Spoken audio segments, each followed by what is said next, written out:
Hey, everybody. Welcome to Takeoff with John Clark. And we are joined by a very special guest as we're talking about the Sixers and going out in the second round once again. The man who last led the Sixers to the Eastern Conference Finals 22 years ago, Hall of Fame coach Larry Brown. Larry, we appreciate the time. Oh, glad to be here. Thank you. Always good to talk to Philly people. You know, Philadelphia is honest and real and authentic. So everybody was pretty upset here, Larry, that the Sixers went out in the second round again. You know how tough it is to get to the Eastern Conference Finals. But I wanted to know from you, how did you feel when you heard the news that Doc Rivers was fired? You know, I got to coach Doc when I was coaching the Clippers years ago, and he was amazing. I had a great experience with him. And then he got fired one time, and I remember John Calipari and I used to have a clinic, and we used to bring people in that, just to network that had lost jobs and, got to know Doc a lot. He's a great coach, but it's part of the profession. When you coach in Philly and, you've made the changes they made, and you have Embiid, who was MVP, and Harden, and young kid like Maxey. Everybody has high expectations, but there's a lot of quality teams out there. And, part of your job is people expect you to go to the finals and hopefully win once in a while. And if it doesn't happen, they move on. But, he's a fine coach. I was a little angry with him because he fired my best friend, Mike Woodson, one year with the Clippers, and Mike and I are family, but I got over it. What do you think of the coaching profession right now when you see Doc fired, then you see Mike Budenholzer fired, Nick Nurse fired? You have other guys like Monty Williams. He led the Suns to the finals 2 years ago. Frank Vogel, you've got all these guys who have been in the finals or won a title over the last 4 years, and they're out of jobs. What do you think of the profession right now? I don't know. There's so many young kids coming into the league now. And I look, on these benches now, I see 15 people all dressed the same. And it kind of troubles me. When I started coaching, it was Doug Moe and I, and we were both searching to find ourselves, to figure out how to do the job. But you could really establish a relationship with the players. Now it's different. I think so many people are looking out there to try to find somebody young that they think can communicate better with young players. And I don't buy it. And I find, I get to go all over watching people coach. And I think a lot of people are afraid to coach these guys. And it troubles me. And a lot of these young kids, aren't getting coached the way when I grew up.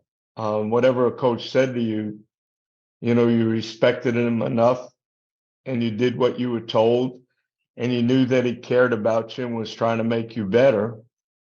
And then when you were young, you really didn't get to play right away. You had to earn the right to play, and you were playing behind older guys that you watched and learned from. And then when you did get the opportunity to play, you respected every minute you got. But I think I look around the league now, because players are making so much money, that in a lot of cases, I think sometimes the players are kind of running the teams. And you could understand that guys making $40 and $50 million, they're going to have some say. But my way of thinking, I took over 9 teams. 8 of them had losing records. And I remember going with my staff. I said, after the first 3 practices, they're going to know whether we can coach or not. And that's really going to be important. And they said, yeah, we better be prepared. And then I said, and then after a number of practices, they're going to know we can win or not. And they said, yeah, that's also important, coach. And then I said, I'll tell you a third thing. After a number of practices, they'll know if we can make them better. And they all said, oh, yeah, that's the most important, because if you can make them better, they'll make more money. And I said, no, the most important thing is if they know you care and trust you. I said that trumps everything. And that's the most difficult thing to get. And obviously, right now, the big question for the Sixers is James Harden, because they kind of put all of their eggs into that basket, going with James Harden. He's going to be 34 years old in August. And there's reports out there that he disagreed with Doc on some things, or maybe did not have the best relationship. And he talked about sacrificing being a facilitator and a playmaker more so this year than being a scorer. Do you think with these reports that he may go back to Houston, that he wants to go back to being the scorer, James Harden? I don't know what, James' motivation is. One summer I got to work out with him and Sean Livingston, in California. I was going to coach Charlotte, and Michael wanted me to work out with Sean Livingston, who we got as a free agent after he had a serious knee injury. And I worked out with James and Sean, and it was an amazing experience to be around him, watch how hard he worked. I've never got to coach him. I don't know anything about the relationship he has with Doc, but when I watched this year, I thought he was trying to make sacrifices to make the team better, and I really admired what he was doing. But the important thing, if a player and a coach loses trust in one another, it's a very difficult thing to overcome and correct. And so I don't know what the motives are. I just think Philly, with the talent they have and with some of the younger players, having the ability to get better, I'd have a hard time breaking that up, but, they know better than I do because they're around each other every day.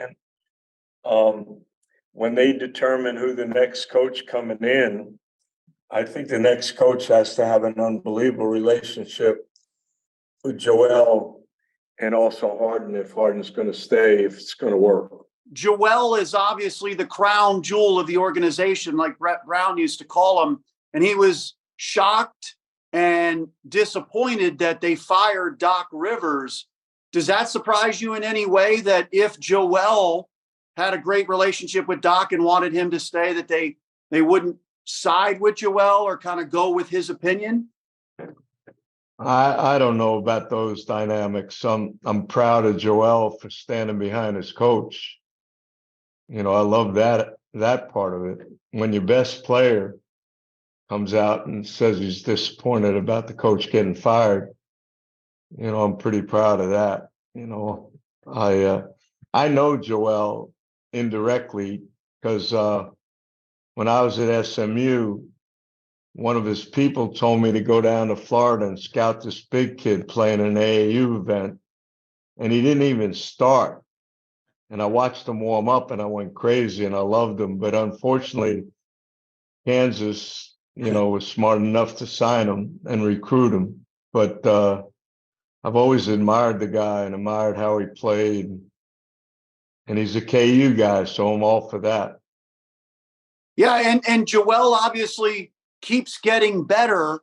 But do you think, there's this debate in Philly, do you think that he needs to play more down low? Sometimes maybe it's because of fatigue in the postseason. Sometimes he's hanging around the 3-point line. Do you think he needs to get down low more and use his size more? I'm not his coach. I don't go to practice every day. I don't know his strengths and weaknesses like Doc would. I'm an old school guy. I think you got to throw the ball inside. You got to flatten the defense out. You got to get to the free throw line. I'm not an analytic driven guy. I did analytics when I was 14 years old. I knew a good shot and a bad shot. I knew the best players had to take the most shots. I knew if you out rebounded a team, got to the free throw line more than the team, took care of the ball, took great shots, you had a chance to win. And the biggest thing, if you're struggling offensively, if you have the ability to stop other people, you're going to always have a chance to win. So the way I look at the game now, it's 3-point driven. Everybody stands out on the 3-point line, spreads you out. It takes a 3 or a 2. And I've never understand why people don't spend more time talking about if you got Joel in foul trouble, where is he going to be? His ass is going to be sitting on the bench.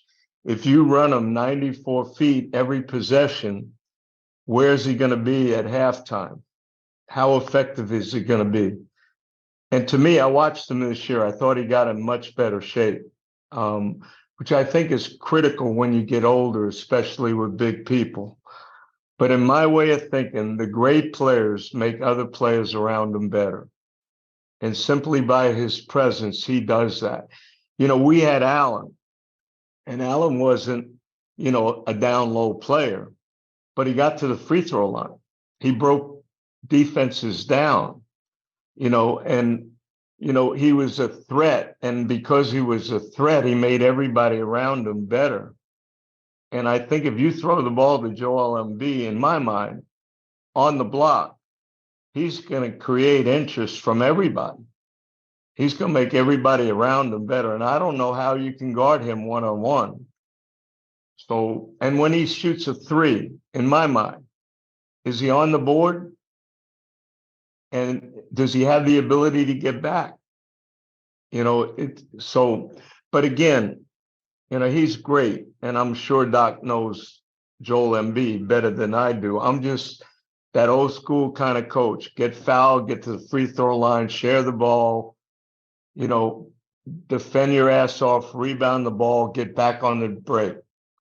And the more practices that I go see, less people do basketball specific drills. They have guys shooting threes. Anybody shoots a 3. They don't even rebound their own ball. They don't do drills in my mind, to make kids better. We have all these workout coaches, these performance coaches. I want to see basketball coaches keep teaching kids how to play. That's my frustration. Kids are more talented, more athletic, but they're also younger and less experienced. And with social media and the people around them that demand that they play right away, that to me is a difficult thing for a coach to navigate. Larry, you bring up a great point, because in game 6, the Sixers were up 1 or up 2 on the Celtics with like 5 minutes to go. And Joel Embiid did not touch the ball for the last, let's say, 4.5 minutes of the game. And afterwards, he talked about not touching the ball. But does he need to demand the ball? I don't know. You look at Harris and Maxey, and Harden. You got a lot of threats out there. With me, generally, when I coached, it was pretty easy. We had Allen, and we were dumb if we didn't throw him the ball. And he'd be mad at me if we didn't. And he'd be very clear to me and let him know that throw me the ball, I'll figure out a way to help us win. But, I'm pretty confident Doc told them to throw the ball down low. Doc doesn't win all the games that he's won in the past and won a championship. I'm pretty confident. It might have been something that Boston did defensively.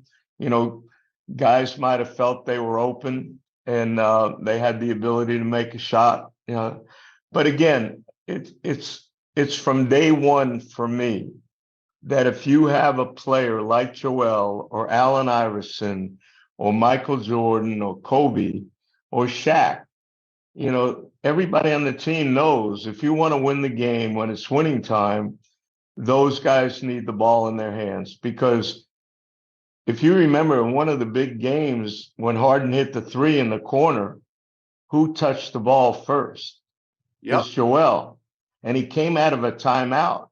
And obviously Doc told him, draw the defense and throw it to James. And so I'm pretty confident he probably mentioned that to the team. You don't get as far as they got and win as many games as they won with everybody on the team understanding he should be our first, second, and third option. And I'm pretty confident Doc told him that. And Larry, you raised a great point about the free throws. When you're in that situation in game 6, when they could have won the series at home and Joel didn't touch the ball, you had guys missing shots. I believe the Sixers missed 9 straight shots, but Joel is a great free throw shooter. And if he is down low and he gets fouled and he's going to the line, he is most likely going to make those free throws. And at some points, that is your best offense. Would you agree?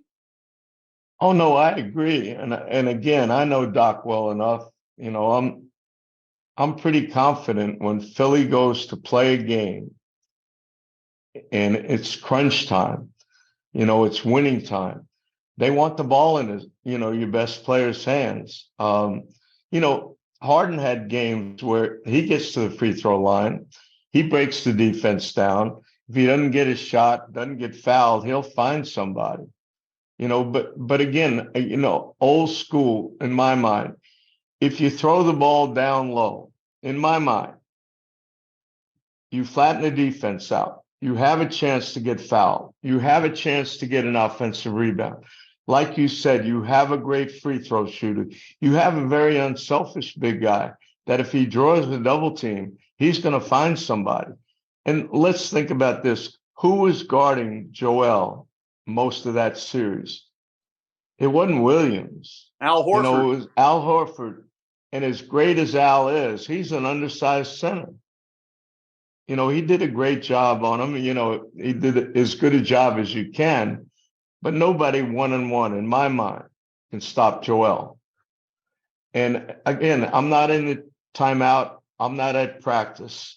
And I'm not the coach of Philly. And probably a reason that I'm not coaching is I'm old school. But I've always felt with all the analytics stuff, you know, it's not an equal opportunity sport. You know, all my teams, they didn't shoot a lot of three-pointers, but they shot a high percentage of three-point shots. And the better three-point shooters shot it. And we try to get to the free throw line. We try to get fouled. And if you get to the free throw line on a shot, what kind of shot are you generally shooting? Pretty high percentage shot. You have a better chance to rebound it and a much better chance to stop the break. And the NBA is predicated on getting out in transition and taking quick shots before the defense gets set. But they don't ever look at the analytics. What happens when you take a quick three and a bad three? How does it affect your team? We don't do a lot of analytics on that. So, you know, my mind is Doc knows he's there every day. He knows the strengths and weaknesses of his team. I'm sure they play the way he wants them to play. And he's had a lot of success doing that. And Joel, you raised another good point because Joel, as you said, nobody can guard him one-on-one, but you see different times where he's aggressive and then sometimes where he's not. And PJ Tucker, during that game 4, he got in his face and said the same thing you just said. Joel, we need you to take over. Do you think there's some players like AI who are just born that way, who want that ball at all times and are aggressive? And there's other guys maybe like Joel who kind of have to grow into it to get that mindset to just take it to the defense at all times? Again, I know Joel indirectly. You know, I'm not around him like I was with Allen. You know, Allen felt he could win every game. Allen felt he wanted the responsibility to take every big shot. And I've been around a lot of players like that. There's some guys that want to take the game-winning shot, and if they miss it, there's other guys that want to take the game-winning shot, and if they miss it, they're sick to their stomach. Allen was like that. I don't know Joel enough, but I'm confident that he's the kind of guy that wants to take the responsibility of taking the last shot. I do believe that over the course of his career, me just watching him, that the better shape he got himself in, the better player he became, because Doc could play him more. He had to be more active on the defensive end as well, because, with a guy like him and teams going small so much, he has to be out on the floor a lot. He has to be running 94 feet a lot. So I think the biggest thing with him, to me, in my mind, is as you get older, you got to be in much better shape. But from an outsider looking in, old school like I am, I want the ball inside. I swear, I'm not opposed to a great two when everybody's saying, no, you can't take twos. We got to take a layup or a three. I can't imagine not getting a great player in foul trouble and having his ass look at last night's game. Jokic had to sit on the bench because he got in foul trouble. So he didn't get in foul trouble trying to block 3-point shots. He got in foul trouble trying to protect the rim or people going at him with Anthony Davis. And I can't imagine Joel not getting everybody in America in foul trouble, or at least causing double teams to make everybody around him better. I love what you're saying about Joel. And then you talked about the transition points. It's a, make or miss. If you're making threes, okay. But if you're missing them, like you talked about, it is transition the other way. And that was one of the big things in the Sixers-Celtics series. Now, about James Harden, how difficult do you think it is to go back and forth at certain points during a game, being a facilitator, being a playmaker, then trying to be a scorer? Because he's had a scorer's mindset for most of his career. Do you think that's tough for him going back and forth? Oh, I'm sure it is. But, I admired the hell out of him when, this year he tried to make himself, a true point guard. I even saw him guarding better, making a concerted effort to be a much better defender. And I had a lot of admiration for him. But I can't imagine going through your career, averaging 28, 29, having the ball in your hands all the time, and then all of a sudden, becoming a facilitator and a second or third or fourth option. I'll give you an example. When I went to Detroit, it was the only team I ever took over that had a winning record. And I had Chauncey Billups and Rip Hamilton on our team. And we didn't start off great. And I remember calling Rip and Chauncey in. And I said, look, what I'm asking you two guys to do is much different than you had to do before. And I know it's a sacrifice that you're both going to have to make in order for us to really be good. But I told Chauncey, in order for us to be great, you got to be our first line of defense. And then you got to make everybody around you better. And you got to trust me enough. Well, when it comes down to critical times, we'll run things to allow you to shoot the ball because you're such a great shooter. And I said to Rip, basically the same thing. And they left my meeting and Rip came back. And I had a feeling that Chauncey didn't get what I said. And Rip said, Coach, I got you. And from then on, the sacrifices those two guys made to help our team win was incredible. They both defended, they both shared the ball, they both made everybody around them better. And I can't tell you how many big shots both of them made.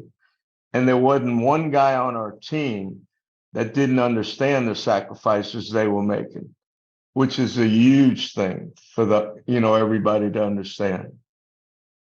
Well, I'll tell you, I always tell people, I think the coaching job you did in 2001 with Allen Iverson and that team is the greatest coaching job I've seen in our city. And then you go to Detroit. I think that is the last time an NBA championship was won without a true superstar player, I believe, in the NBA. I'll argue that one. One, I don't think in 2001 we would have won, but people forget George Lynch didn't play. Geiger almost refused to play. We were starting Jermaine Jones, if you remember. We had to play Todd McCullough against Shaq. And the only way you could beat Shaq at that time is if he had 18 fouls in the middle. And we would have had Dikembe, Geiger, and Todd. And George, was somebody that was so unselfish, could guard and could defend. But, we gave them a good series. They were a phenomenal team. But I argue with people. People equate superstars basically on one end. There's Russell was different. He's a defender, shot blocker. Nate Thurman maybe was different. But people in my mind, it's what the effect you have on your team. Ben Wallace was a superstar. Rasheed Wallace was a superstar. They dictated the outcome of the game. I look at, you mentioned, I'm having a senior moment. The guy who got on Embiid, who I'm at Tucker. Oh, PJ Tucker, yeah. You look at his stats and you say, why the hell is Doc playing him? Well, he hustles every minute of every game. He does all the little things to make the people around him better. And he cares about one thing. It's winning. Allen had guys like that all over the court. Every time we bring in, and this, they bring in Tony Kukoc. They bring in Keith Van Horn. They bring in Glenn Robinson. They bring in Chris Webber. They bring in Matt Harpring. Well, it didn't matter about those guys. It mattered about Eric Snow and Raja Bell and Aaron McKee and George Lynch and Tyrone Hill and Dikembe, because they allowed Allen to be Allen. And I think that's the way you have to build a team. And with Joel Embiid, in my mind, find those pieces. You got a lot of good ones, and hopefully they'll continue to get better. Do you think Joel Embiid, because he does care, he was talking after the season with Daryl Morey and the Sixers about ways he can improve, spots on the floor where he can get a shot and get better. Do you think that he will eventually get over the hump? It seems like there's some of those games in crunch time, like Game 7, Game 6, where the offense disappears a little bit, or they're not passing the ball as much. The ball stops. Do you think, though, that Joel has it in him to get over the hump? I do. Del Morey is different from me. He has a different idea how to play the game, and it's been successful. He's shoot the ball in the first 7 seconds. You're going to get a great shot before the defense is set. He wants threes. He wants twos. How does that relate to Joel Embiid? And I think they have to find this happy medium in my mind. But, there's no doubt in my mind he didn't win MVP. It wasn't a fluke. There were a lot of guys that had unbelievable years, but Joel was phenomenal. And, I think there's always growth in kids that care, that want to get better, that learn from failure. I'm not saying it was his failure, maybe a team's failure based on the expectations we have, but that's the only way you learn. How do you deal with failure?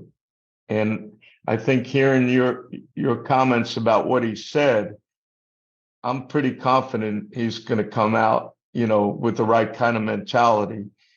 And I'm pretty confident a guy like Tucker, in my mind, makes me feel like my way is not so bad, because you get those competitive guys that are role players that want to make their teammates better, that'll do anything it takes to win.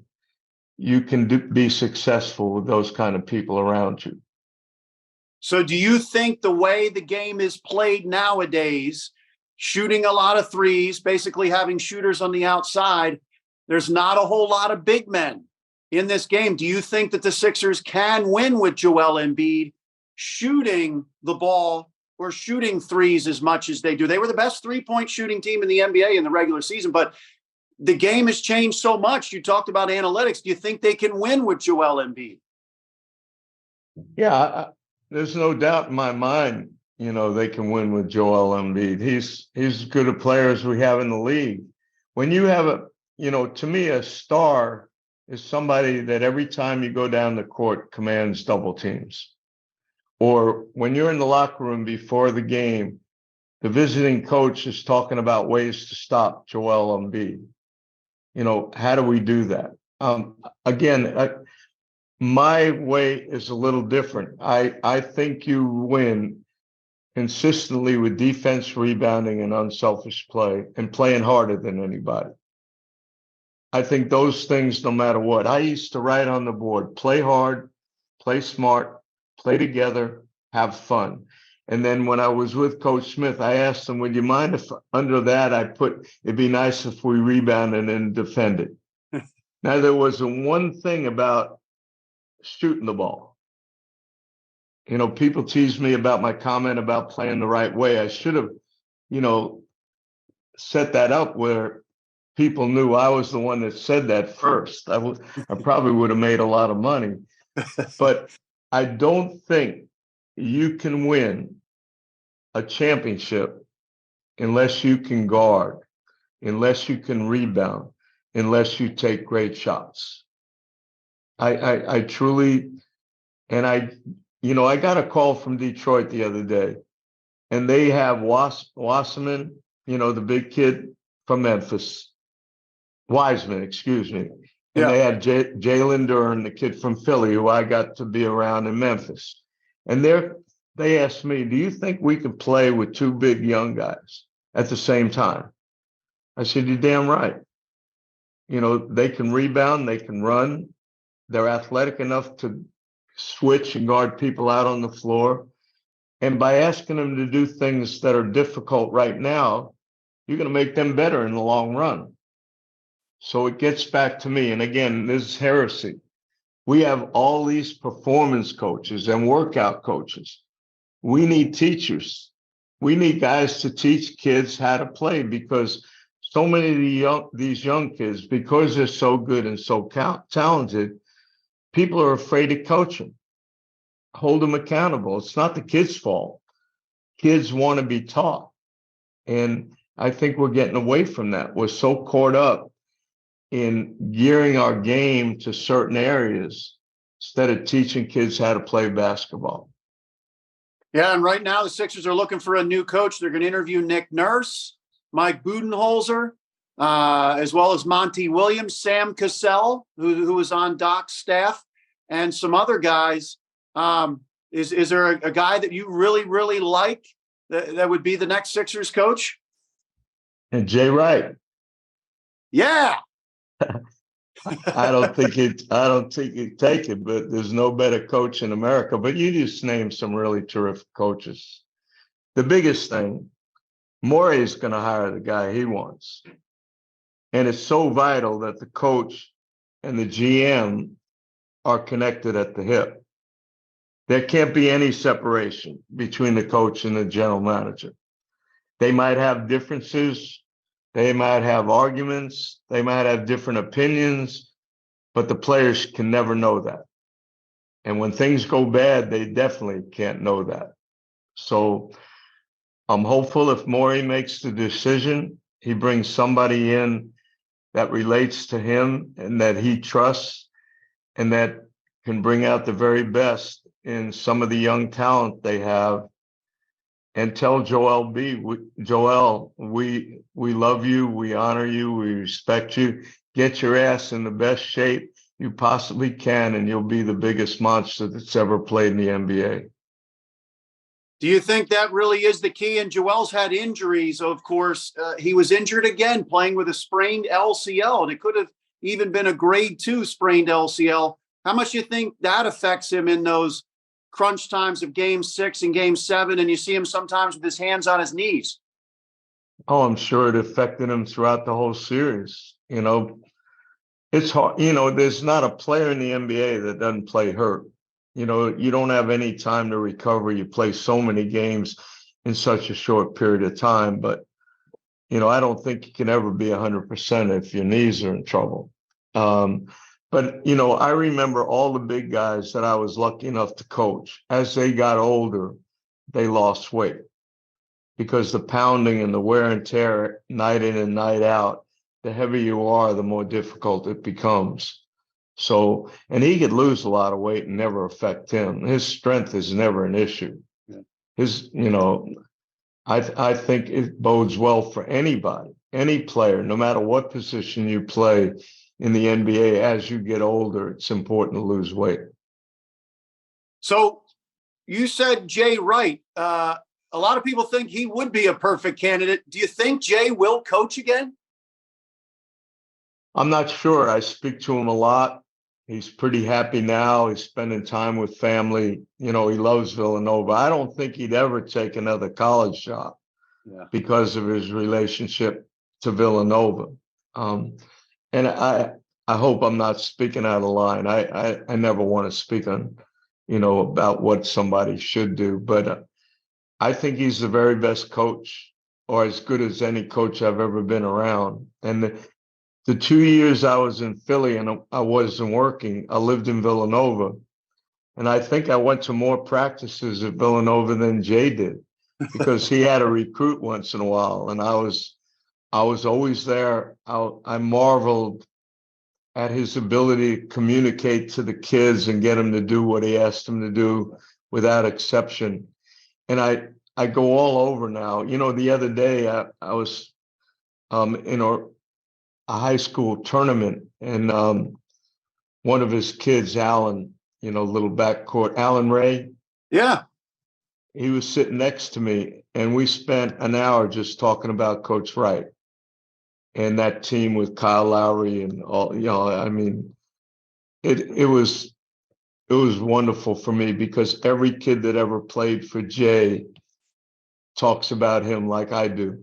He's just so special. Yeah, and it's interesting because Jay always has a great expression, don't mess with happy. And he's got a great gig now. The NBA, with the way you see coaches being fired for, Doc Rivers, they had the third best regular season record. They went to the second round, game 7 twice. And he had to deal with Ben Simmons. So why would Jay take that chance? Oh, I don't know. That's just me. If I was, Mr. Snyder one time asked me to run the team, and like a dummy, I didn't accept it. But if I was sitting in Philly and I had a position like Morey, my relationship with Jay, I'd pick him in a minute. I trust him. I know he cares about kids. And like I said to you earlier, kids want to play for a coach that they know cares. And that's the hardest thing to develop, is that relationship where they know you care. And Jay's had that ability. I've never seen a guy, well, I've been around some, but he could get on a kid so hard, and 2 minutes later, they're kissing on the lips, because they know he loves you and cares. And I think that's important in the NBA today. You can't be the kind of coach that's aloof, and that's why I'm troubled when I see 13 or 14 coaches out there. You have 3 coaches champion one guy and 3 coaches champion another guy. I don't even know if the kids really know who to listen to. Yeah. They want to be respectful for everybody, but who the hell do you listen to? When I thought it was easy, you had 3 assistants. And if I was the head coach, I was fortunate. They listen to all of us because they're hearing one message, and it's always the same, and now, and then they're dealing with so many younger kids. It's unbelievable. When you look, I saw Draymond Green come out and said, Curry, Trey, and I are the best threesome that's ever played in the NBA. And I'm saying to myself, what about Julius, Malone, Barkley? Or what about Bird, Magic, and McHale? And then you could put in Dennis Johnson in there and Bill Walton in there. What about Kareem, James Worthy, and Magic? And I could go on and on and on. And you look at the league then, there were no young kids playing. They were all older guys. When Isaiah won with Detroit, look at that team. Joe Dumars, Isaiah, and then you had Lambeer, You either had, you had Mark Aguirre, coming off the bench. You had Sally and Rodman. You had Johnson, Vinnie Johnson. You had other guys like Rick Mahorn, and James James Edwards. I mean, teams were 9, 10, 11 deep.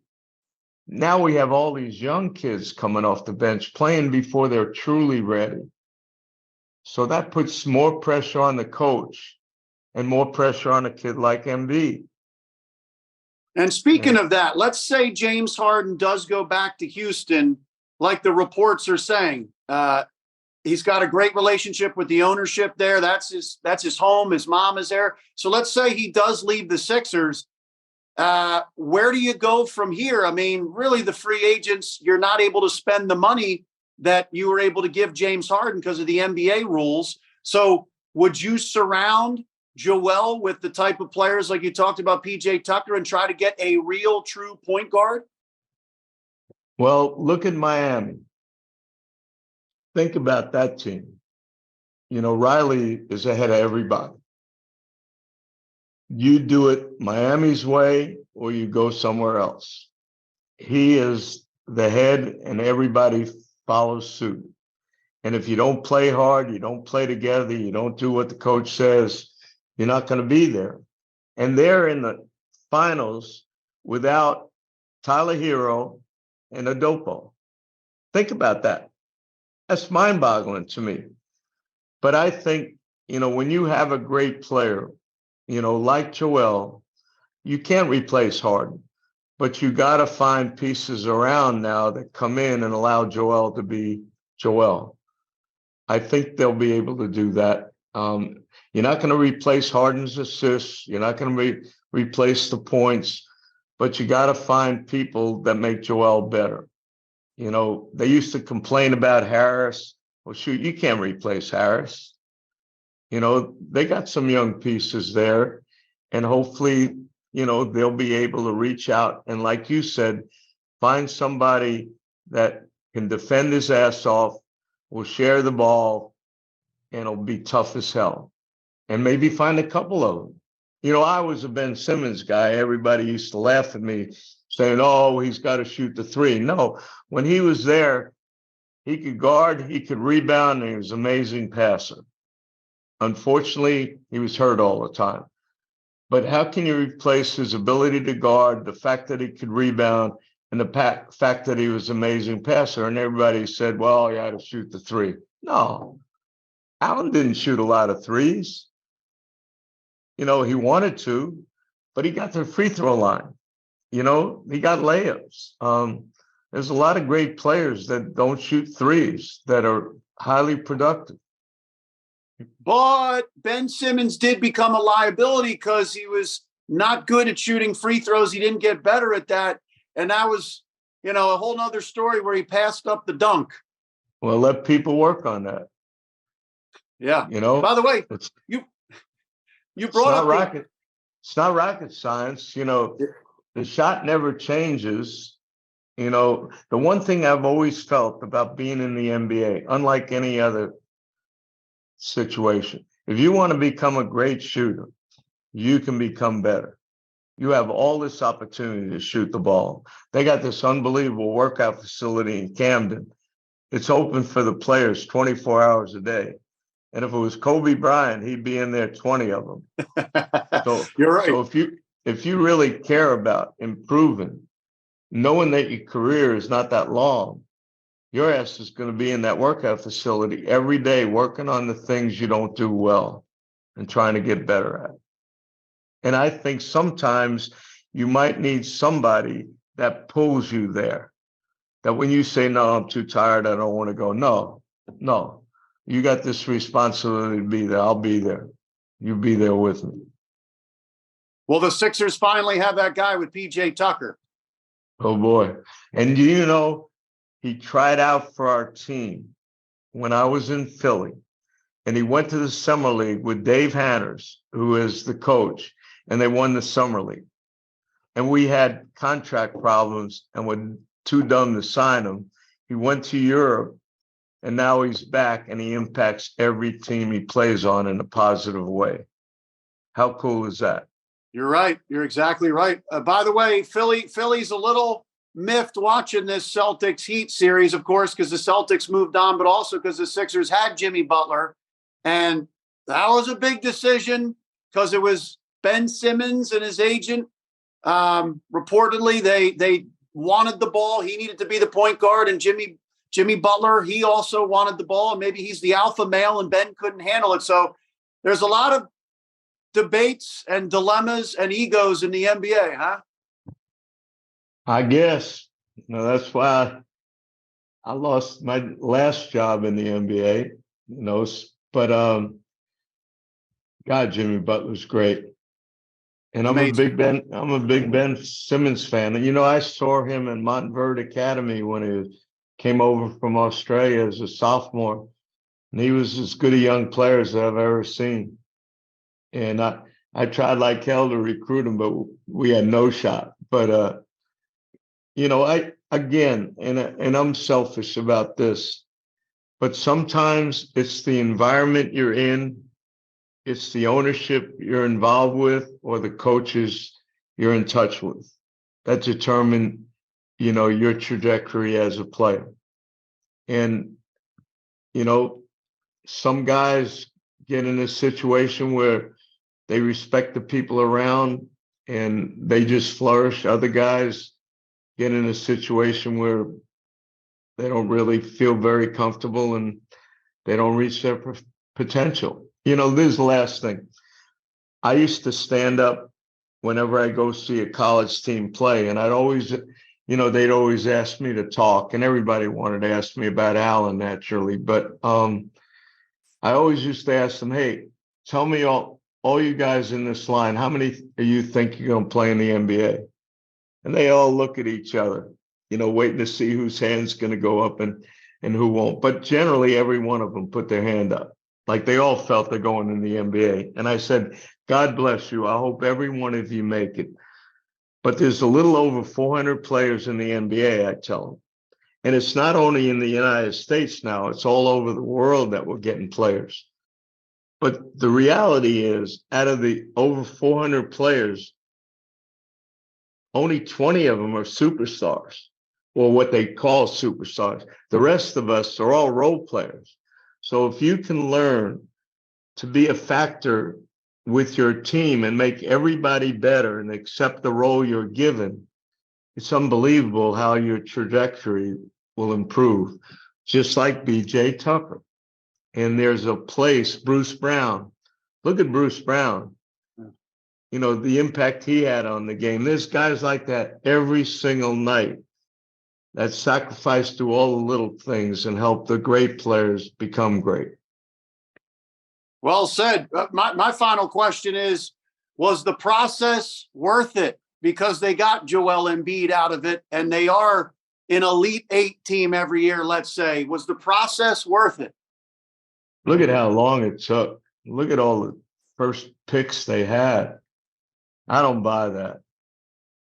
I'm not into that process. But they got Joel because they were smart enough to take him because he was hurt as the third pick. Unfortunately, Fultz got hurt. Ben's situation. I didn't think they made a bad pick with Ben. I didn't think they made a bad pick with Fultz. I was a college coach watching him play AAU. I thought he was great, but you just got to get lucky. Look at us. My first year in Philly, San Antonio had no shot at getting the first pick. The only reason they were in the lottery is David Robinson had gotten hurt. Yeah. Patino was expected to get 1 and 3 with Boston. And when I took over, we won 21 games. So Philly had a great chance. I'm with my family, and it comes down to Boston gets 3 and 5. All of a sudden, it's between us and San Antonio. And my kids' family is so happy because Pop worked for me. And they said, Dad, this is going to be great. You or Pop is going to get the number 1 pick. And boom, we get 2, they get Duncan. So number 2 was Keith Van Horn. David Falk wouldn't allow Keith Van Horn to come with us. They got Tim Duncan. Pop starts out coaching Tim Duncan and David Robinson at the same time. Van Horn didn't want to come. David Falk didn't want him to come. But we got rid of all our bad contracts, and got in role players and allowed us to build a team to play with Allen, which turned out pretty good, but not like if you're going to get Tim Duncan. and Pop's got his guy again. Unbelievable. Think about it. Bob Hill won 60 games the year before. David got hurt. They win 30 games. Pop fires them, and they get Tim Duncan to play with David Robinson. And then they made some unbelievable great draft picks, with Ginobili and Parker. But think about it. Now they got this guy, Watanabe. And oh my God. And he's coming back. That's amazing. Yeah, he'll coach till he's 100 now. Till the kid puts it up. That's right. All right, so Larry, your choice is Jay Wright for next Sixers coach. Am I right? No, only if Jay would want it, I would. But Del Morey has to figure out somebody that he trusts, that has the same kind of philosophy he has, that think that when they come in and get the job, they can make Joel the kind of player that we know he is. The MVP in the NBA, that's an unbelievable honor. I just want to see him be in the best shape of his life, because the older you get and the injuries he's had, you give him the best chance to play 82 games. But, that's load management. I don't think that's happening. Could you imagine me telling Alan you're taking the night off because it's load management? He would die. He would say that's a load of what. That's true. That would be the title of your book, along with the other title. That's true. That's true. Well, Larry, we appreciate the time, and hopefully the Sixers can get over the hump one of these days. That time 22 years ago when you guys went to the NBA Finals was a special time in this city. The flags were all over the cars, and it's still a great memory for everybody here. No, I appreciate you saying that. I hope I didn't offend anybody. I don't want to come in here and act like I know everything. There's just things I believe in and I care about.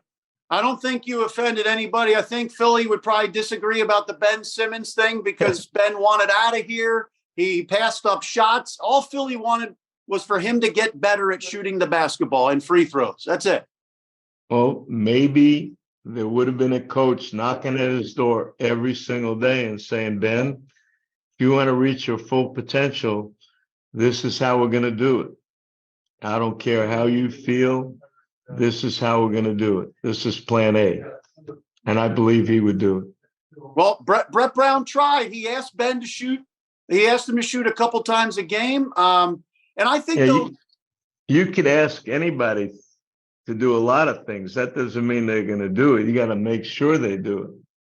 But don't you think like the real winners in NBA history are guys like Kobe Bryant and guys like that are self-motivated, that want it? They want to do it for themselves.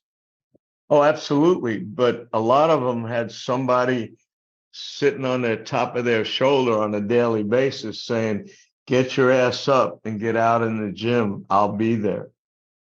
Some of these kids need that.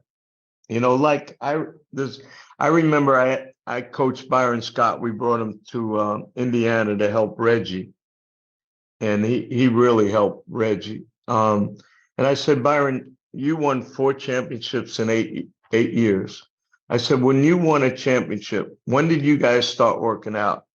He said, well, we'd probably take a couple of weeks off and then start working out. I said, really? All of you? He said, really. Magic, we had a group that we all understood if we wanted to continue to win, this is what we had to do. I said, well, what happened when you lost? He said, we usually took the weekend off. And now I remember NBA guys now, they practice Monday, Tuesday, Wednesday, Thursday, and go away for a long weekend. Kobe never did that. Yep. The great players don't do that. They want to be the very best at what they do, and the only way to do it is outwork everybody.